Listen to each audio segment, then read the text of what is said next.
एक विद्वान ब्राह्मण ने एक बार राजा के पास जाकर कहा, महाराज, मैंने धर्म ग्रंथों का अच्छा अध्ययन किया है। मैं आपको भगवत गीता पढ़ाना चाहता हूँ। राजा विद्वान से अधिक चतुर था। उसके मन में विचार आया कि जिस मनुष्य ने भगवत गीता का अध्ययन किया होगा वह और भी अधिक आत्मचिंतन करेगा। राजाओं के दरबार की प्रतिष्ठा और धन के पीछे थोड़े ही पड़ा रहेगा। ऐसा विचार कर राजा ने ब्राह्मण से कहा कि महाराज, आपने स्वयं गीता का पूर्ण अध्ययन नहीं किया है।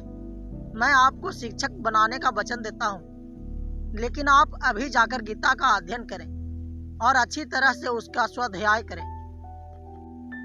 ब्राह्मण चला गया, लेकिन वह बराबर यही सोचता रहा कि देखो, राजा तो कितना बड़ा मूर्ख है।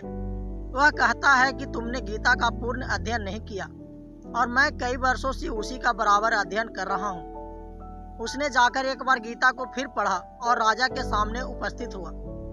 राजा ने पुनः वही बात दोहराई और उसे विदा कर दिया। ब्राह्मण को इससे दुख तो बहुत हुआ, लेकिन उसके मन में विचार आया कि राजा के इस प्रकार कहने का कुछ न कुछ मतलब तो अवश्य है। वह चुपके से घर चला गया और अपने को कोठरी में बंद करके गीता का ध्यान पूर्वक अध्ययन करने लगा। धीरे धीरे गीता के गूढ़ अर्थ का प्रकाश उसकी बुद्धि पर पड़ने लगा और उसको स्पष्ट मालूम होने लगा कि संपत्ति, मान, द्रव्य, कीर्ति के लिए दरबार में या किसी दूसरी जगह दौड़ना व्यर्थ है। उस दिन से वह दिन रात एक चित्त से ईश्वर की आराधना करने लगा और राजा के पास नहीं गया। कुछ वर्षों के बाद राजा को ब्राह्मण का स्मरण आया और उसकी खोज करता हुआ वह स्वयं उसके घर आ गया। ब्राह्मण के दिव्य तेज और प्रेम को देखकर राजा उसके चरणों में गिर पड़ा और बोला, महाराज, अब आपने गीता के असली तत्व को समझा है।